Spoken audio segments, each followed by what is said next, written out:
Frid och shalom vänner, det är spänningens tider vi lever i. I den här uppdateringen så lägger jag in ett klipp med John Haller som är väldigt intressant. Både om Israel och om utvecklingen i världen handlar en del om. Och det är så långt så håll till godo vänner. Det är väldigt bra. Och John Haller han har vänner ända upp i regeringen vet vi. Så han har information direkt ifrån källan. Amen. Now, there's been a lot of back and forth among analysts as why didn't they respond right away? When they took out Hania, my email was full of people saying, the attack's going to come today, or within the next 2 days, there's going to be a massive thing, and we're going to be in World War III in 2 days. But sometimes you just need to kind of think like an Iranian. And what they're doing is they want to keep people under stress in Israel, thinking about it. And for a while, people in Israel were really stressed out about it. Is it coming? What do I do? And then Israel and the people in Israel started putting up pictures of them going to coffee shops, going to the beach in Tel Aviv, and other things, living a fairly normal life, further away from the border. The problem has been and continues to be that 80,000, this is the most commonly given number, 80,000 Israelis in the north have evacuated their homes. I was watching things about 3 days ago, there was a big attack, 100 missiles. But if you follow these missile attacks, they've all been in about a 5-mile strip. Most of them have been in a 5-mile strip along the Israeli border. There are 45 villages and towns that have been completely evacuated, emptied out. They had an article in one of the papers yesterday about a guy who's still living, the last man in Metula. And Metula is a town of 5,000, 8,000 people. And it's kind of in this little triangle, like right up in it's got, Syria and Lebanon. It's like wedged in there. And it's probably got more border with Syria, Lebanon area than it does with Israel. And so there's one guy left up there. Kiryat Shimona, hardly anybody lives there. Somebody went up there, trying to remember somebody that I know of or know, they went up there. And they're traveling around northern Israel, and they go to Kiryat Shimona, and there's one restaurant open. In Kiryat Shimona is 25,000 people. They have a water park. They've got like Walmart-type stores where you can try to figure out how to pump gas on a pump in Hebrew. I wasn't successful, by the way. So it's just emptied out up there.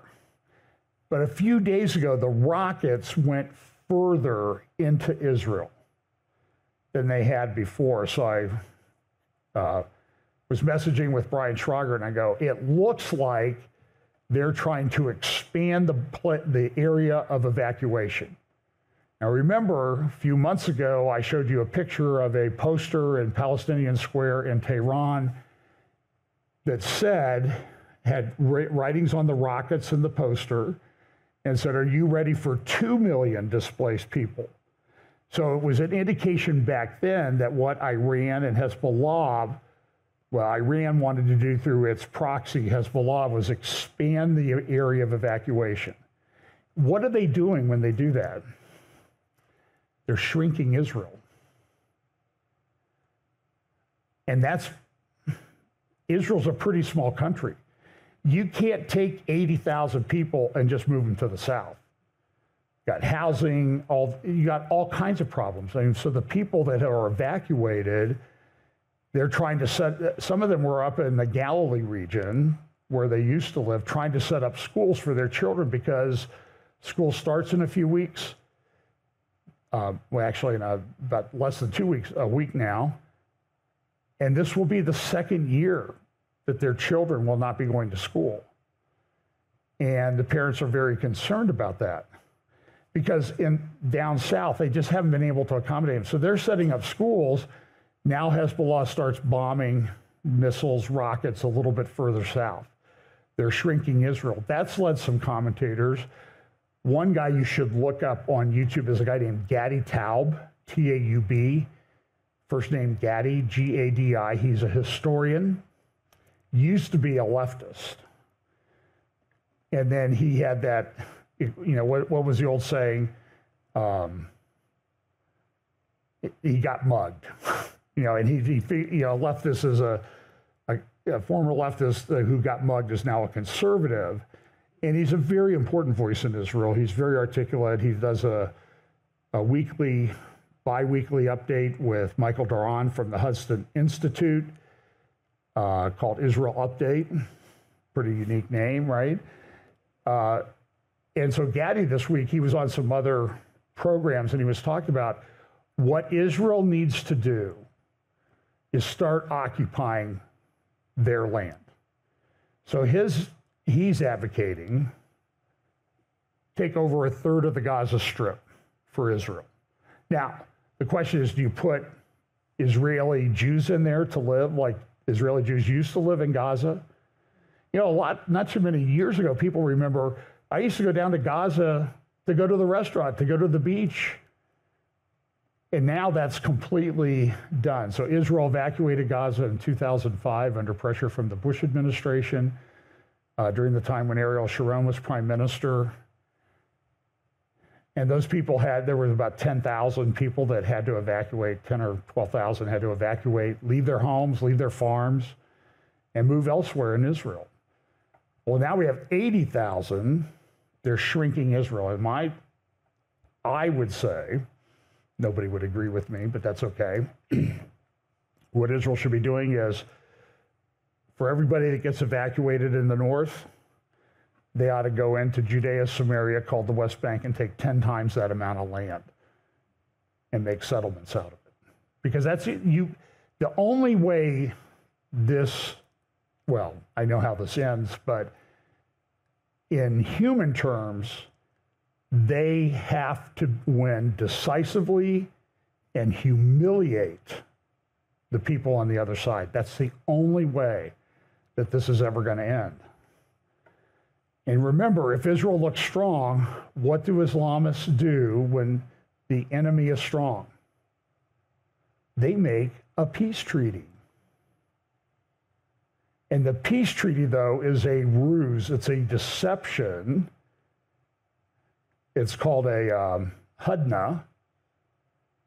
In fact, there was a few years back, some of the Palestinian Authority people were saying, we need to do a hudna. We need to do a peace agreement with Israel. And the article said, we need to do this for 7 to 10 years. Now, that's kind of an interesting number in Bible prophecy. So is that what's going to be done? But you do that, and then you build up your forces while you're at peace, supposedly at peace. Then you come back and attack. You break the hudna, the peace agreement, and attack your enemy.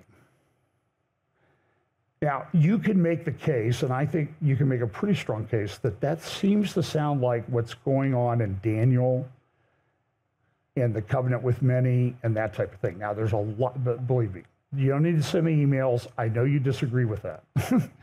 Okay? Let's see how it plays out. That might be, and I could be, my speculation could turn out to be totally incorrect. It's a pretty small possibility, though, but no, I'm just kidding. So anyway, so Iran's out there, it's coming, and now they have this Muslim festival about the Imam Hussein, and they're slamming Israeli war crimes, and they're marching down the street by the thousands carrying Palestinian flags and a giant Palestinian Authority flag. And they're saying, we're gonna do something that's coming, Israel, you need to watch. So this is a map. This was in the Financial Times recently, I guess back at the end of July. And this shows the attacks. On the north side, those are attacks by Israel. On the south side, those are attacks by Hezbollah. And you can see the extent of the Hezbollah attacks has been pretty limited. Again, that was done to get Israel to leave, get Israelis to leave that area, shrink Israel. Now, those attacks by Israel in southern Lebanon have shrunk Lebanon because probably 120,000 or more people that lived in southern Lebanon have left. The people who've stayed are Hezbollah. Sarit Zahavi and the people at Alma Research, who I've been pleased to interview a few times, they say, listen, the before all this started back on October 7th, every other home and building in southern Lebanon was tied to Hezbollah in some way. Tunnel entrance, tunnel exit, missile launcher, logistics, supplies, Hezbollah, and they live there with their families. They've embedded themselves just like they did in Gaza. They have a lot of civilians around them.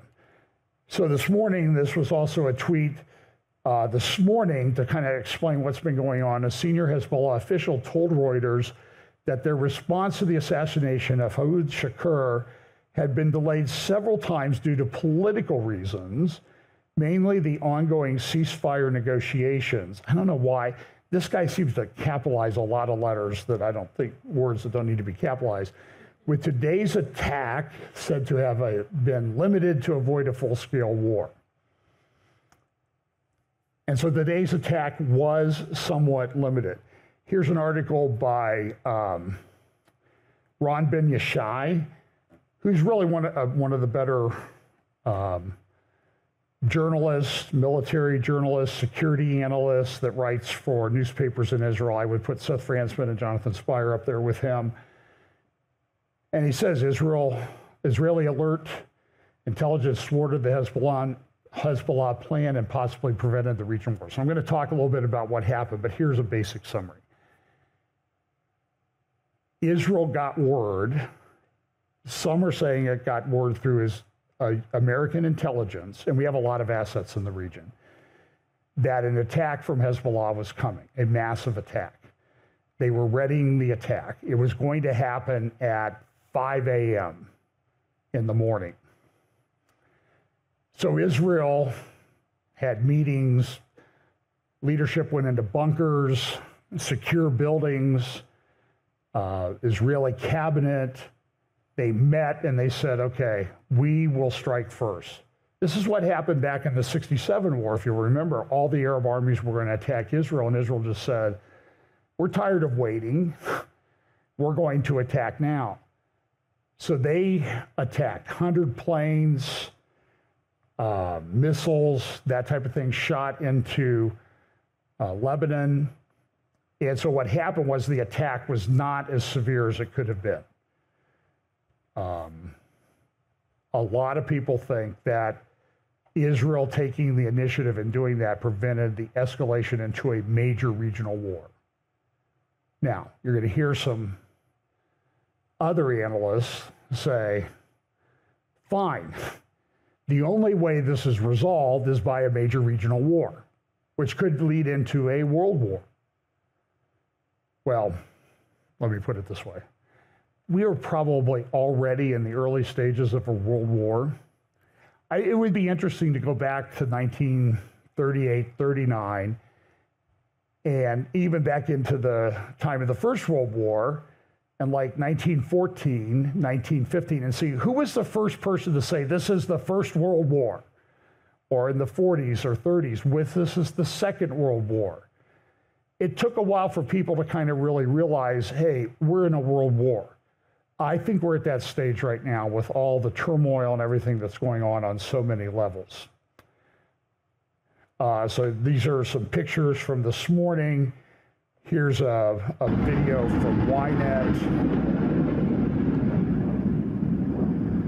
And you can see these are missiles coming in. You see the Iron Dome missiles going up and shooting them down. But now remember, though, every time one of those Iron Dome missiles goes up, that's probably $75,000 to $100,000 flying through the air there. And the rockets and missiles that are being shot down might only cost $2,000 or $3,000 or $5,000. So the economics don't work. You can't continue to do that forever. Hezbollah, because it's tied to Iran, Iran has developed the Shahed 101 drone, and that's been used extensively by Russia in Ukraine against the Ukrainians. But the drones that were used today were not that sophisticated. And that's not even a super sophisticated drone anyway. It's just cheap. It makes a lot of noise. It's got like a little 1 or 2 cylinder engine on it, and it comes flying in. It sounds like sort of like a cheap motorcycle or something. And it causes terror because you hear that thing coming and you wonder, is it going to hit me? That's part of the whole point. So there were some missiles. This is a Israeli jet pursuing one of these drones. You can find the pictures, and they took it out. And you can see it's kind of a big explosion. That drone's not going to hurt anybody.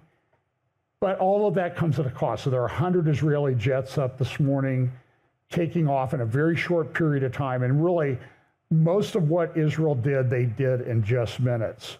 Here's a statement by the IDF spokesperson. A short while ago, the IDF identified Hezbollah terrorist organization preparing to fire missiles, rockets towards Israeli territory.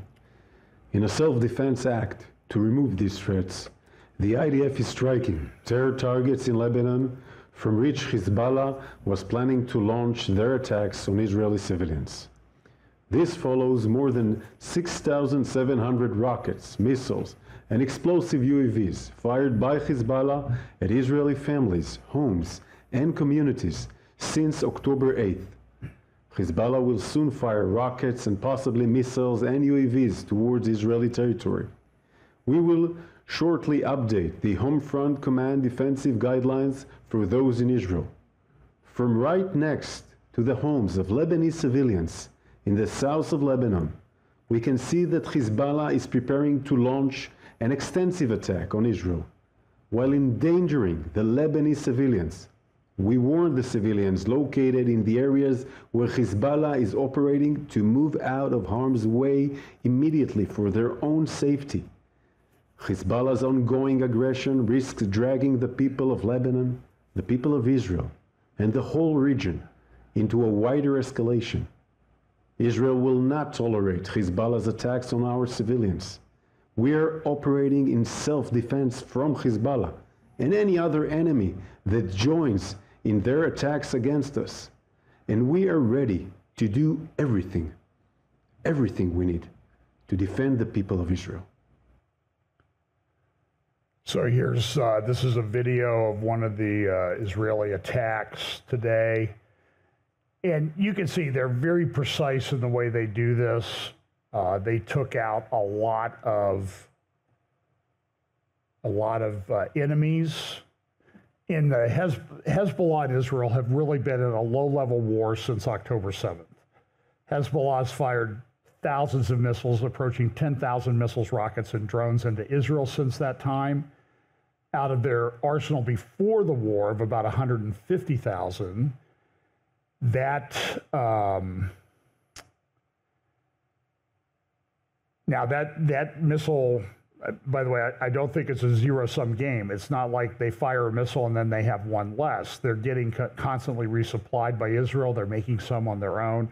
Some of the drones today look like they've been made locally by Hezbollah. Here's another video. And so this was going on all over southern Lebanon today. Now you'll see one here, you'll see a little, there you see this rocket. So when Israel blew up the rocket launcher, the rocket got launched through the explosion, or it was launched just before the explosion took place. Here is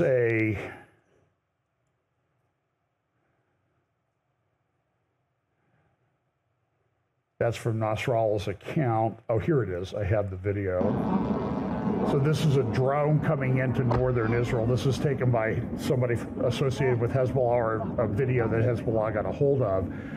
And you can see some of the areas of attack along the border over here into the Golan. Katsrin was hit again, and there were several hundred rockets, and you get this alert for all of these things. So this was a big deal. I'll talk in a moment about Sinwar. This is a report that came out of the Washington Post. One thing you need to understand is there's a tremendous amount of propaganda flowing through news channels.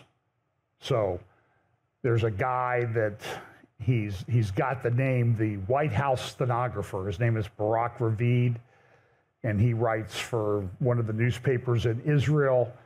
And it seems like it's like if Tony Blinken wants to get a message out, he just picks up the phone and calls Barak Ravid, and Barak Ravid is a good little guy, and he'll publish it without checking it or anything like that. So he puts out the American propaganda, and there is American propaganda, we all know that. It's going through Barak Ravid. It also goes through, this report was based on a article by David Ignatius in the Washington Post on Wednesday or Thursday, saying that Sinwar, he's scared, he's hiding out. This is according to U.S. officials. He's running out of supplies, and that's why he maybe wants to enter into an agreement. This is Nasrallah's English account, and he just says, this is the statement that they made: we will take revenge on the criminals. And what did he put up, though, is he put up the red flag of vengeance. So when Hania was attacked and killed a couple weeks ago in Tehran, there's an important mosque in Iran, and they raised the red flag of vengeance. That's not something that they do that often. So here's Nasrallah putting that up.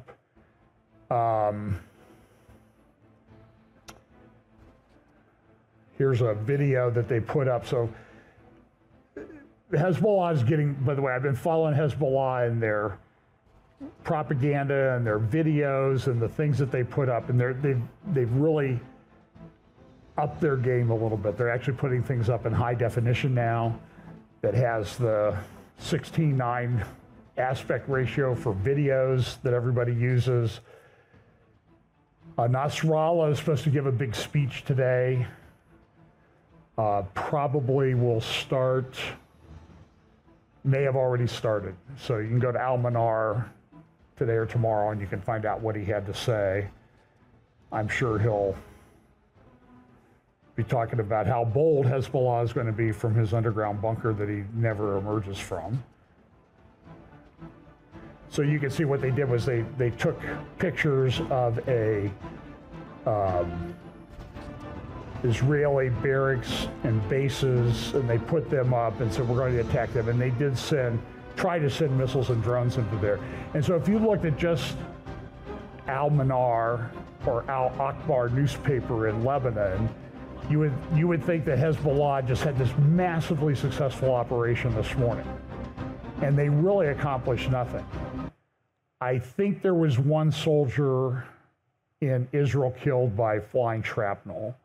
That's all that I'm aware of right now. Here's a tweet also from Nasrallah's account. The enemy's claims about the preemptive action it carried out and the targets it achieved in its disruption of the resistance's attack are empty claims that will be refuted in a speech by Secretary General of Hezbollah, Syed Hassan Nasrallah, today. So he's going to talk today. He's going to get up and give his propaganda speech. We'll take revenge on the criminals. With the help of God Almighty, all the offenses, this is from Al-Manar article on this, with the help of God Almighty, all the offensive marches were launched at the time specified for them and from all their positions and crossed the Lebanese-Palestinian border towards the desired, notice how they say Lebanese-Palestinian border. They never mention Israel. They always refer to Israel as the enemy entity, the criminals. They never really use it by name. And what also do you see in all of the Hezbollah posts? Jerusalem, the Temple Mount, the Dome of the Rock. And by the way, as I've said many times, that is based on a total, complete fabrication. It really came about in the 60s. Why? Because Israel won the 67 war. They took back the Temple Mount for a period of time. And so now they had to invent this whole narrative about how, oh, the Temple Mount is where Muhammad came on the night journey and ascended to heaven. And Mordecai Kedar and Saudi Arabian Islamic scholars say that's just a bunch of nonsense. That's not where it happened. It was always thought to be somewhere down in the area of Mecca, Medina, in Saudi Arabia that this night journey took place. If, and I'm only saying, assuming that it took place, that's where they said it happened for like 1,200 years. They said that that's where it happened.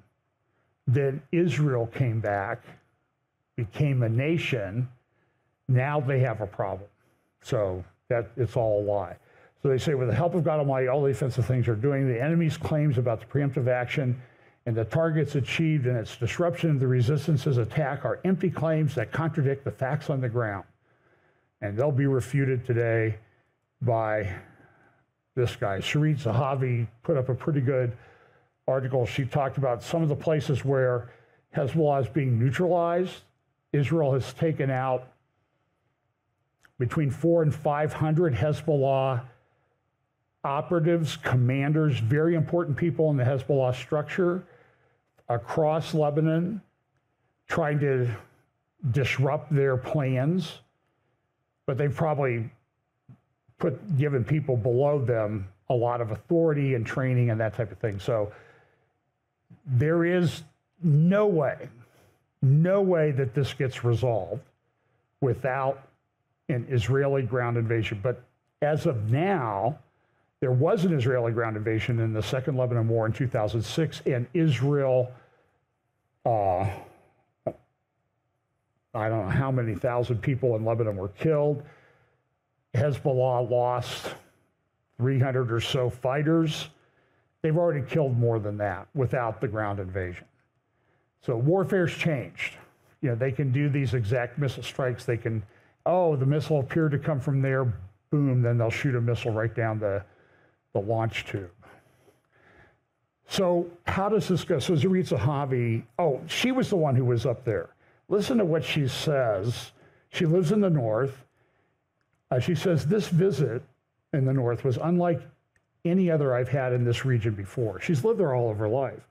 The Upper Galilee, especially the Naphtali Mountains, has always been a place of rare natural green beauty in my eyes. In winter, the almond trees bloom, painting the landscape with vibrant colors. But on Sunday, the scene was starkly different. The once green mountain now stood charred. Its once flourishing earth turned a sorrowful shade of brown. As we entered Kiryat Shimona, a city usually bustling with life, I was struck by the emptiness. The streets were deserted as if time had stopped. It was a chilling reminder of the empty cities we saw during the height of the Charlie Vector situation. Charlie Vector 019er. The silence was both haunting and painful, a stark contrast to the vibrant life that used to fill these streets. Looking around, the scars of war were evident everywhere. Kindergarten directly hit, yards and homes burned, and cars reduced to charred flames. The city has not been destroyed, but it is certainly wounded. We went to eat at the only open restaurant in town, a small place that somehow still stood. Most of the diners were soldiers grabbing a meal before heading back to the front lines. During the meal, we spoke with some of them. They experienced a fierce desire to see Hezbollah across the border defeated and made it clear that they longed to see the Galilee thrive again, to return to bring a place of life and peace. Nobody's going to go back there unless this situation is resolved. That shrinks Israel. That is unacceptable. And so, as I said, Gadi Taub and others are saying, okay, look, we have to evacuate our place. We're taking your land. What do you think is your land? Fight us for it. We'll fight you. I don't know how they do it. Our journey continued to be to a quiet community close to the border that has faced significant damage from the conflict. While we were there, in a safe zone, an air raid siren sounded. Followed by the echo of explosions from a nearby town, we learned that some of the rockets were also falling within Lebanese territory. Remember, Same thing in Gaza. About 30% of the rockets fired from Gaza towards Israel never left Gaza. In fact, there's a rather famous one hitting a hospital, injuring some people.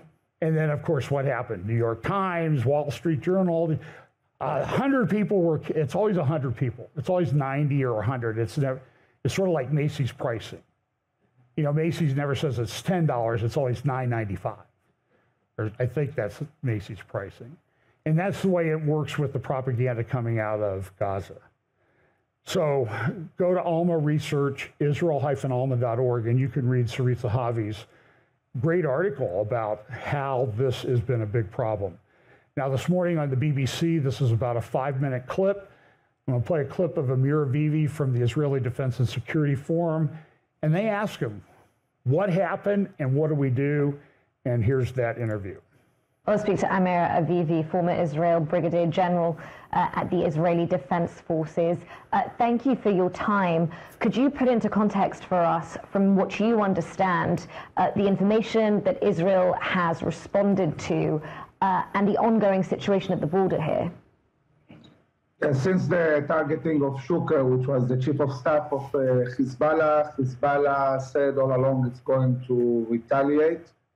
The IDF was in a very high alert in the last few weeks, and early in the morning there was very accurate intelligence saying that Hezbollah is going to launch ballistic missiles to Tel Aviv, to specific targets. The IDF launched a preemptive attack of more than 100 airplanes targeting all these sites where Hezbollah wanted to shoot those missiles.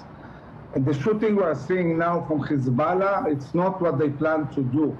What they planned to do was foiled. They are shooting from South Lebanon, a very inaccurate shooting. They were caught by surprise. Israel has very, very good intelligence. Hezbollah is completely penetrated. And we see a preemptive attack, but again, it's not a full-scale war. It's a preemptive attack against specific intelligence, against specific sites of Hezbollah where they wanted to shoot.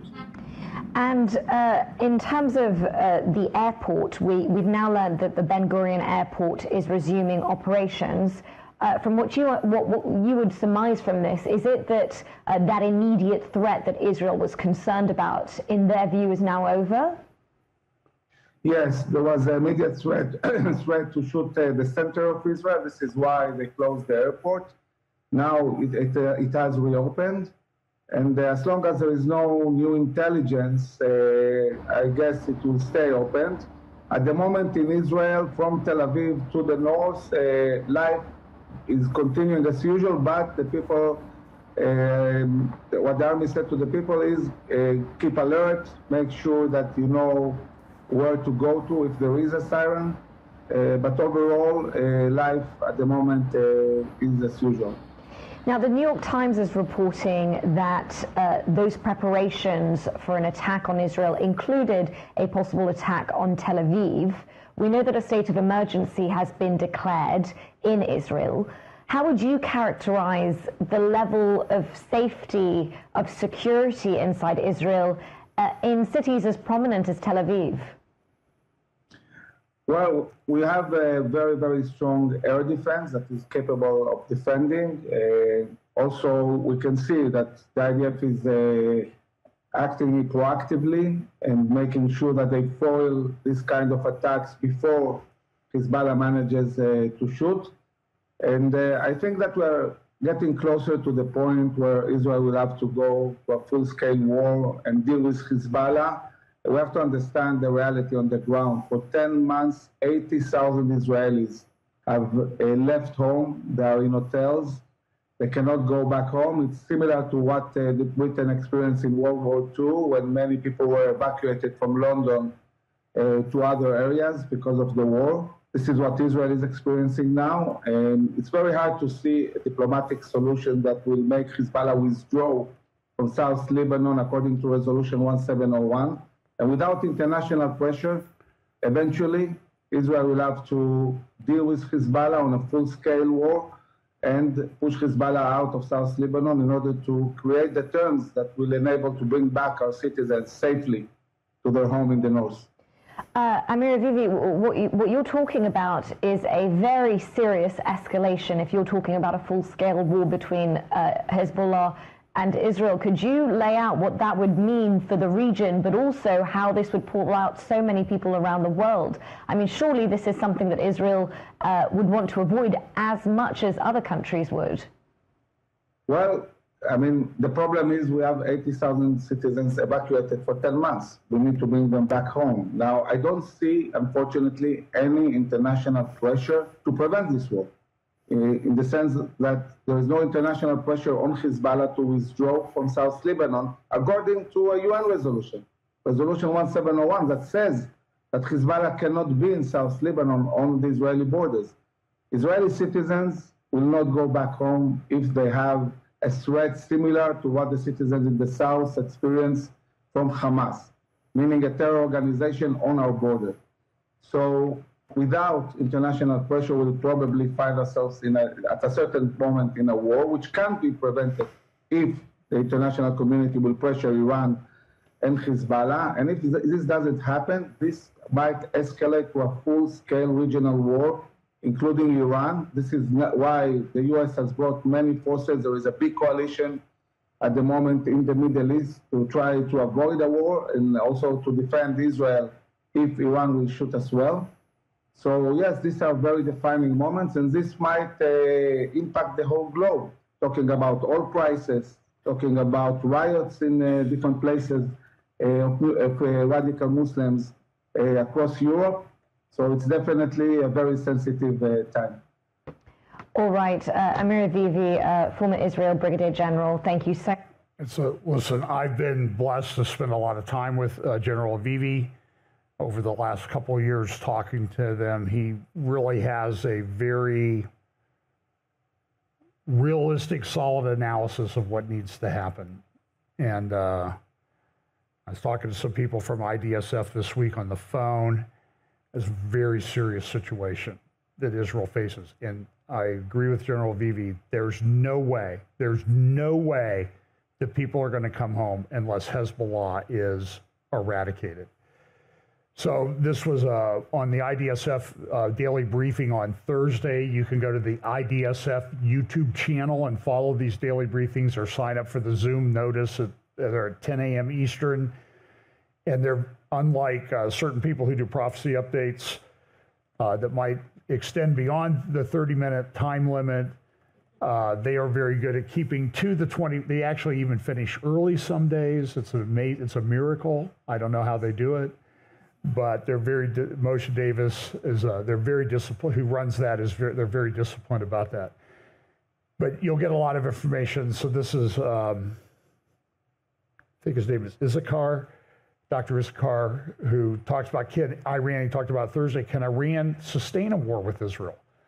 I mean, Iran has a troubled economy. They have a lot of unemployment. They're very tied to oil. And at some point, there was a big message sent by Israel a few weeks ago. Remember, they flew 1,200 miles or 1,600 miles down to the southern part of the Arabian Peninsula to Yemen, and they took out a massive port. That port, I should have put some pictures up. That port was destroyed. It will take years for Yemen to build that back. They're losing $1 million or more a day from that port being closed. But that's 1,600 miles. Now, an F-35 can't fly that far. It has to be refueled, and it has to be refueled to get back. Planes don't fly very well without fuel in the tanks. And Israel has like 50, like we do, a lot of 50, 60-year-old air refuelers.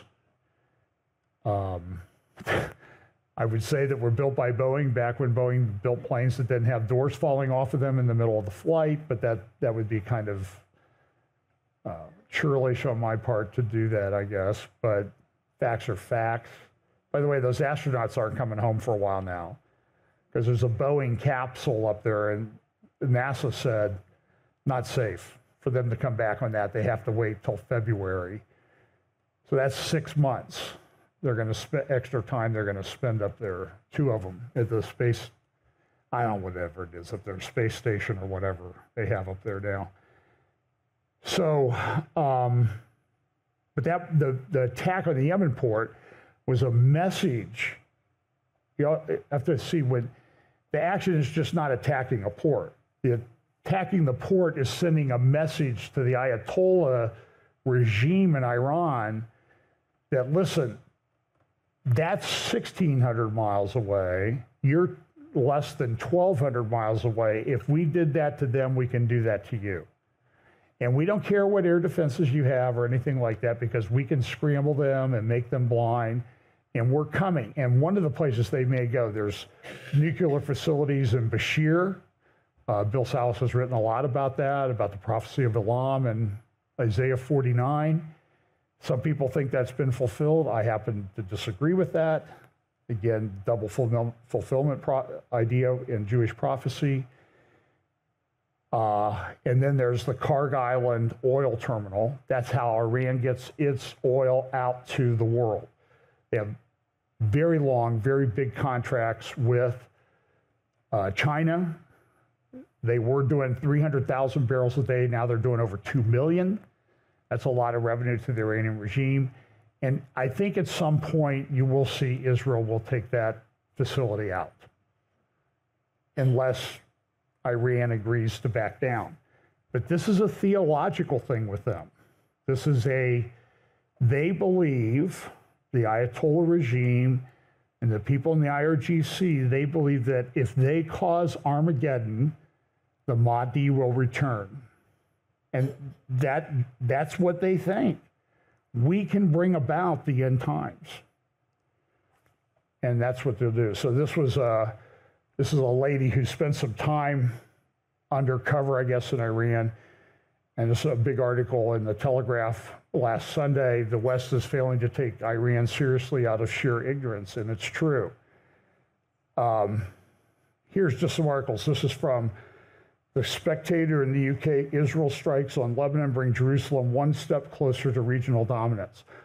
Now, I don't know that I agree with that, because there's a whole lot more that needs to happen. We have a tendency in the West, we're thinking about the election in November. The Ayatollahs are thinking about the end of the world. And maybe it'll take 100 years. They don't care. That's all they want to accomplish. In Israel, so Seth Frantzman has a great new book out on October 7th. I don't remember the name of the, hang on a second here. It's called The October 7 War. And he has a great tweet today about, and I think what Seth is doing is he's writing about things that other people have, he's writing about them in a way that I think needs to be written about them. I've tried to engage some people on that, and I haven't been very successful, because everybody talks about the day after. What are we going to do on the day after the war with Hamas? And my question has been, okay, that's fine, but what should you have done the day before or the year before leading up to October 7th? Now, a lot of people say, well, we knew that there was something coming, so we should have more troops on the border. But that you can see that doesn't solve the problem. Hamas was building tunnels for 15 years. They thought there were 200 or 300 miles. Now it's 500 or 600 miles of tunnels. And you'll see in a moment, Hezbollah's been doing it since the 80s and 90s through bedrock. They don't even need to use superstructure to keep the roof from falling in like they do in Gaza. And so Seth has this great Twitter thread that he wrote today, and trying to get set up an interview with, I shouldn't say this because it never happens, but I've been writing back and forth to Seth, who's a friend, and he just says, we've got a problem. It's a conceptual problem with the Israeli military. He says this, Over time, Hezbollah claims that this new equation, well, let me read the first thing is. The long-term question is which side benefits from this managed conflict that always falls short of a major war? Hezbollah maintains its position in Lebanon. Does it suffer major repercussions? Israel, in the meantime, becomes a battleground such that northern Israel has had to be evacuated for 10 months. Children will go to school for a second year away from their home, if they're going. Hezbollah achieves the turning of northern Israel into a contested region. Over time, Hezbollah claims this new equation gives it a right to attack northern Israel whenever it wants. As such, Hezbollah achieves the turning of Israel into kind of a security zone where it attacks at a time and place of its choosing. It is not deterred from those attacks because the response is proportionate and precise. By the way, he wrote this morning. He's amazing. I mean, he writes this stuff. It's like he's got all these extra words in him. I wonder how long his updates would be. Back in 2006, one Hezbollah attack that killed several soldiers led to a major war and then almost 20 years of relative peace. Hezbollah has rewritten the rules so that it can attack daily without leading to a major war. He's exactly right, and Amir Avivi was talking about this. The question is whether a lack of war benefits Israel or Hezbollah. Israel doesn't have to purge all of the country plunge all of the war into all of the country into war. It comes to accept that rocket fire in the north is the new norm, like it came to accept this in the south after Hamas took over Gaza. There used to be an Israeli military doctrine, and all the guys in the leadership of the IDF, the security establishment, even in the political establishment, said, if they launch one rocket, we're going to war. Hezbollah launched 8,000, 10,000. Hezbollah's launched 8,000 since October 7th. And Seth Frantzman is exactly correct.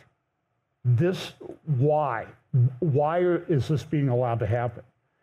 So we can go and we can have all these arguments about what they should have done on October 7th or on October the 6th.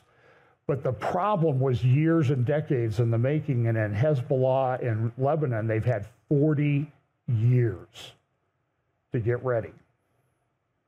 Now, there's been First and Second Lebanon wars. That was a problem. But the Second Lebanon War was just one attack. Now we have 8,000 rockets shot into Israel, and Israel responds today. But nobody should think that it's over. That's insanity. So Seth says this is also a shift from the third circle doctrine and campaign between the wars that developed from around 2014 to 2023. Instead of Israel raging a war far away in the third circle, now the war in the Galilee and the Gaza envelope area, increasingly in the North and West Bank, is growing into a Gaza-like conflict. There have been hundreds and hundreds of attacks and injuries and a lot of people killed in the West Bank, in Judea and Samaria, over terror things. And that, from what people tell me that I talk to in Israel, that area could explode anytime. It could turn into Gaza. And I have friends who live down there, and they say, I can see one of the big mosques across the field from my house. No fence in between here. We used to have the people come and do work in our town that we live in our development. That's not going to happen in the lifetime of me, my children, and maybe my grandchildren. That has a big economic impact. So this is a, I'm not sure how to say this correctly. This is it. This was round one, but we haven't heard the final bell on this. Israel has to do something. The West needs to do something. We can't have what these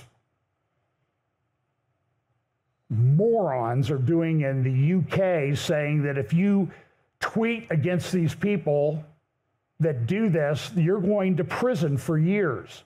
You're going to be picked up, arrested, tried, convicted, and sentenced in 2 weeks to years in prison.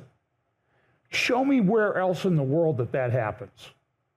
This is the West. In England, the home of the Magna Carta. And police chief in London is saying, hey, if you guys do it in America, we'll indict you here and we'll come over there and extradite you back to face trial in our country. Now, do you think the people that were in Chicago this week are going to stop that? Really? Kamala Harris, Barack Obama, Joe Biden, Kamala O'Harris, I would call her now. It's crazy. The proxies have suffered setbacks, says Hamas lost 17,000 or more fighters and has lost some key areas of Gaza, but not all. Hezbollah has lost more than 400 and thousands of launchers. The Houthis, though, are mainly intact, as are the Iraqi militias and the Syrian militias, which include a big chunk of Hezbollah fighters. Is anything been done with them? I don't think we grasp the gravity of the situation that we live in right now. My view, southern Lebanon needs to look like Gaza or Mosul when this is over. There's no other way. And I would suggest, it's easy for me to make a suggestion because I'm not in charge of anything.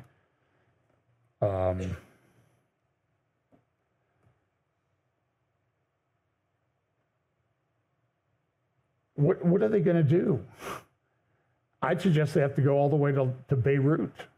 They have to go into the Bekaa Valley, where Hezbollah is massively embedded. This is war. This is the beginning of World War. This is what things were talked about that were prophesied. Now, listen, I think Israel prevails, but there's a lot of pain in the interim. Ben Gurion Airport was shut down this morning. All flights diverted. Now it's reopened, but what are people supposed to, Ben Gurion was closed for a few hours, but now it's open, so everything's okay? It's not. Hezbollah is deeply embedded. I mentioned a little bit of this last week. There was a big videos put up by Al-Sharq Al-Aswat newspaper, the Arabian newspaper published in the UK in the Arabian language. These are the tunnels that they've built, and they talk about we're going. This is Hezbollah's own words. When you take the Arab translation, it says from Kiryat Shimona in the north to Eilat on the Red Sea. That's what our goal is. That's what we're going to do it.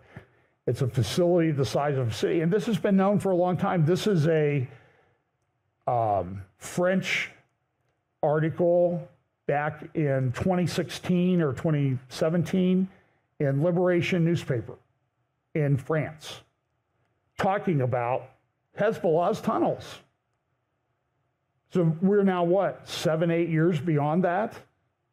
And how are the tunnels going? Look at this video. Unless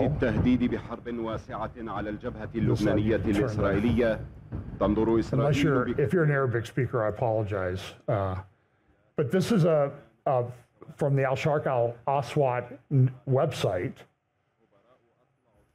And I want you to look at these tunnels that they've built. By the way, Alma Research did a great job.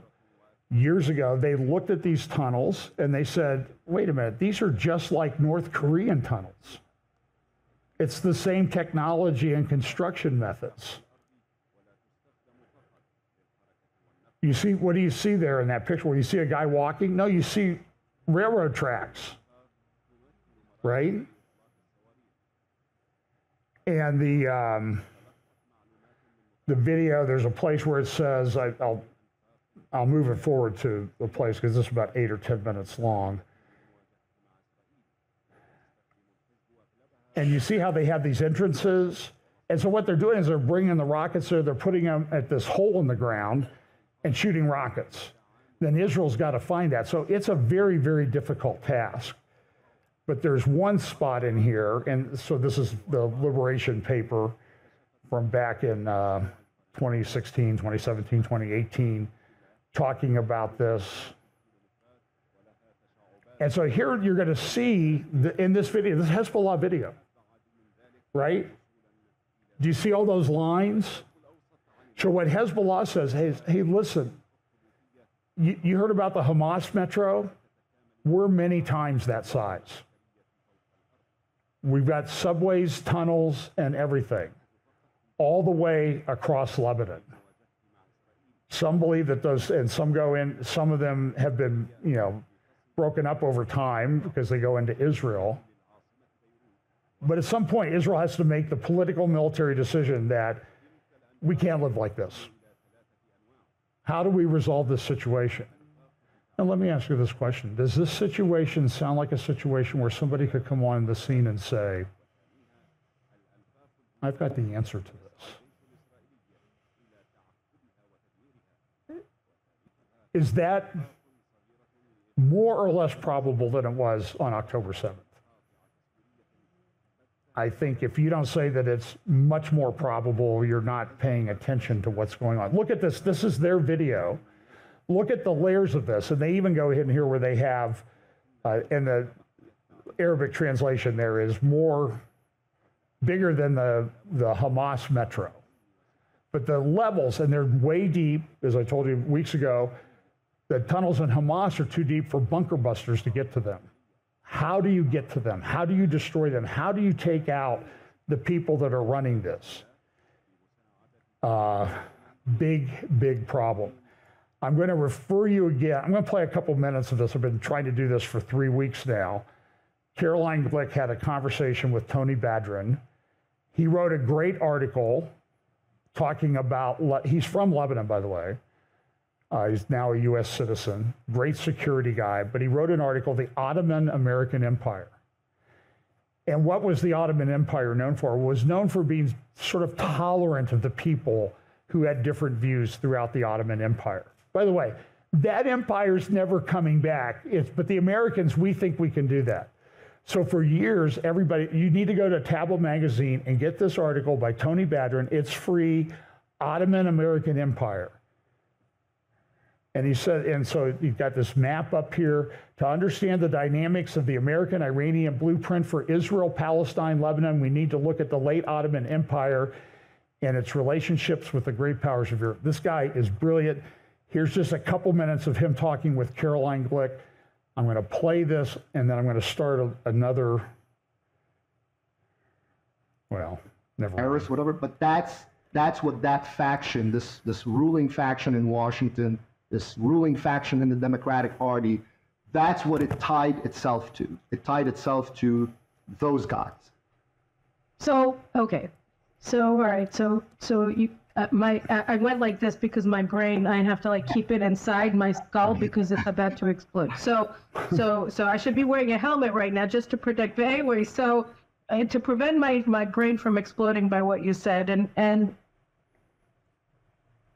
there are tens of thousands of Hezbollah forces along the border with Israel. That, the reason why we have 80,000 internal refugees from the northern border communities is because we were afraid that they were going to turn Avivim into Be'eri and Metula and Kiryat Shmona into Kfar Aza and Sderot. So that's why everybody's in hotels and has been for the past 10 months. And the question is, none of this deal that's on the table is going to let anybody go home, because the deal has no implication for Hezbollah's forces, does it? And I mean, given everything that we know about the LAF, the Lebanese Armed Forces, and UNIFIL, and now everything that we understand about the American policy, nobody's going to enforce it. They're not dead.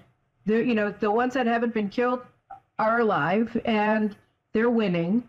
And so the threat against Israel, the actual concrete threat on the ground, boots on the ground, rockets in their hands, missiles in their hands, it's still there. It's unaffected. And in fact, it's empowered and entrenched even more because the United States is now openly siding with them and equipping them. Because like you said, they're going to give them 10,000 more troops, presumably with arms, with artillery shells, with everything, with nods, with night goggles and all the rest of it. So they're going to have all of this advanced equipment, courtesy of American taxpayers. And they're going to, 7 kilometers north of Litani, and anyway, that's not going to be enforceable. And anyway, they live there. Right. So the threat against Israel is going to be expanded, not diminished. Is that correct? In strategic terms, yes. So here's what the U.S. is offering, right? It's basically a shell game, right? So what the United States is offering is the following. We're going to return to a October 6 reality, or in the case of Lebanon, October 7, I suppose, reality. Whereby everyone is going to pretend that, we will do some visual trickery, like we might remove one of those environmental observation posts that Hezbollah set up, right? And instead, it's going to be an LAF post, whatever. Okay, and we're going to say that Hezbollah is no longer there. They're 10 kilometers away, right? And so you're not going to have anything visible there. But it's basically just because it's based on Hezbollah's decision not to attack or whether to attack. Sheba Farms may be an exception. We're not quite sure yet. But that's basically, you are going to end this round and freeze in place, and it'll be quiet like it was in the lead up to October 7th. That's what's on offer. Plus,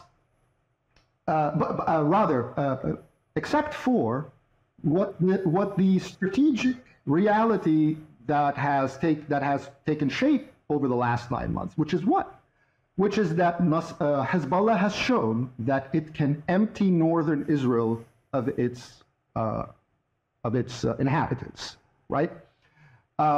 It can operate under American protection that prevents Israel, and also Israel itself may be self-deterred because we can open another front somewhere else that preoccupies Israel, so it makes Israel reticent about whether or hesitant about whether or not to open a second front. But it doesn't matter. The point is, we can depopulate northern Israel, we can open a front and not incur massive destruction from an Israeli retaliation, all under American protection, and then we can call up the Americans to ratify this strategic reality in some sort of an agreement.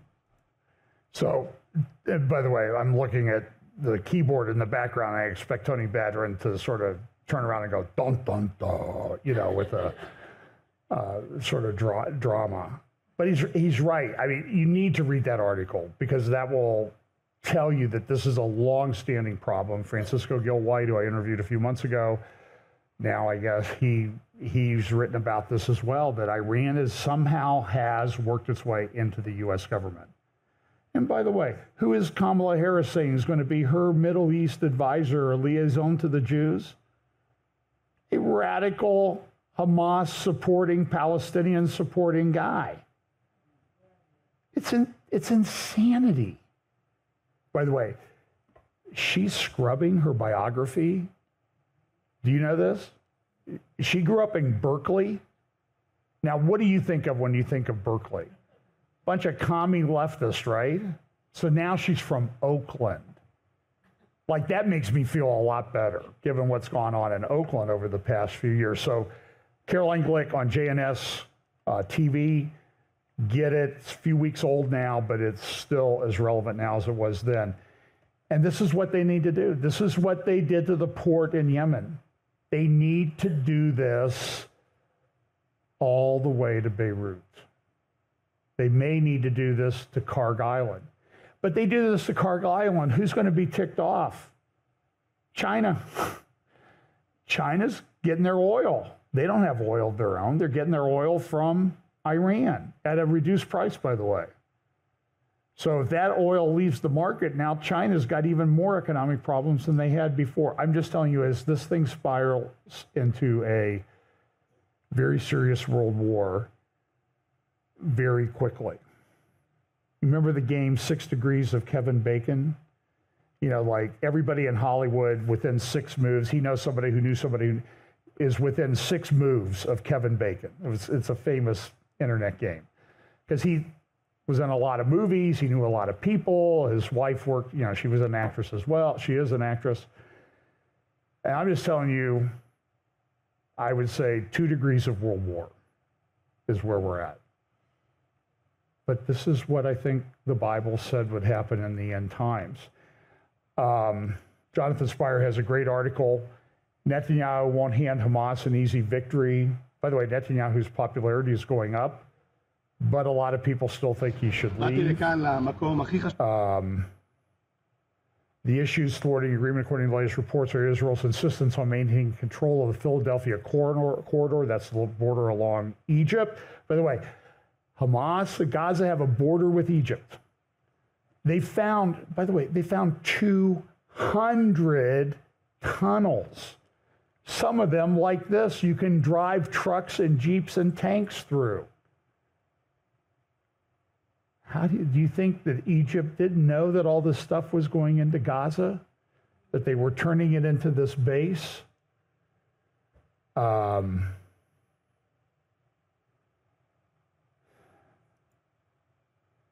So, Hezbollah likely to strike if Hamas rejects compromise deal. So, in one way, you could view the Hezbollah attack this morning as a negotiating ploy. This is a map of Gaza. And so Israel's saying, okay, look, we're taking over Philadelphia corridor. We're taking over this corridor in the middle. And other people are saying, we need to take over the whole northern third of this place. And how do you think that's going to go with the people in charge around the world? And there was an article someplace. Oh, it was on this war. The EU finally takes the Red Sea crisis seriously. You know what? I will sleep so much better tonight knowing that the EU is involved now. And by the way, what are they doing? Nothing. It's just a lot of talk. The guy who was in charge of the security, he resigned this week. He admitted that he was wrong.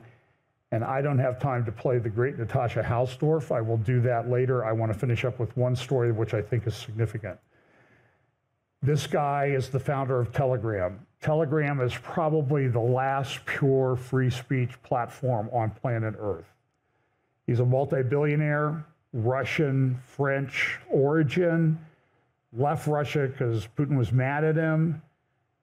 Today he was flying somewhere from Azerbaijan. He stopped in France. They have a warrant for his arrest, which is only operative in France, and they grabbed him, and he's now sitting in jail, facing a lot of charges. Now, a lot of people are saying they're trumped up charges. He was interviewed a few months ago by Tucker Carlson. Here's just a short clip of that. I promise I will be done with this. To be fair, you have now Twitter or X, that seemingly becoming more pro freedom of speech. It's a great development, and things are starting to change, it seems. We love the fact that Elon bought Twitter. We thought it was a great development for a number of reasons. First reason is just innovation. You could see X trying a lot of things. Some of them will turn out to be mistakes. Some of them will work, but at least they're trying to innovate. That's something we didn't have outside of Telegram and a few other companies in this industry for the last 10 years. What X is trying to do is innovation, trying different things, trying to give power to the creators, trying to get the ecosystem economy going. Those are all exciting things. And I think we need more companies like that. I don't know if it's good for humanity that Elon is spending so much time on Twitter, making it better, but it's definitely good for the social media industry. So this was an interesting article, Technology Quarterly, which is published by The Economist magazine in Europe, Watching the Watchers. Kind of interesting language that they're using, and they're the ones who, The Economist, remember all those things they put up the the world in 2018, the world in 2019, 2020, 21, and all those kind of cryptic symbols that they use, and some of which it seems like, how did they know that was going to happen? So this will be comforting to you. This is the vice presidential candidate running with Kamala Harris. And this is what he says about free speech.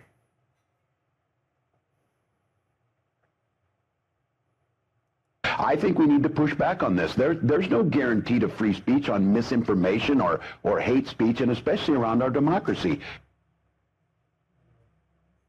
Are you going to sleep better tonight? Elections, and look, there's things going on in the Republicans. They've gone way soft on abortion. I do not like that.